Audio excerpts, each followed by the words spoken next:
కథ పేరు ముడి విప్పిన సహనం. ఒక రాజు తన కుమారుడికి ఒక చిన్న పరీక్ష పెట్టాడు. అతని చేతిలో బాగా ముడివేసిన తాడు ఇచ్చి చెప్పాడు, దీన్ని కత్తిరించకుండా విప్పగలిగితే నువ్వు నిజమైన నాయకుడు. రాకుమారుడు తొందరగా లాగాడు. ముడి ఇంకా గట్టిదయ్యింది.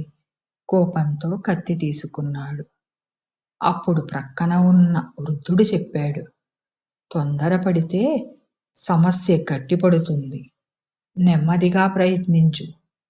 రాకుమారుడు శాంతంగా ఒక్కొక్క ముడి విప్పాడు.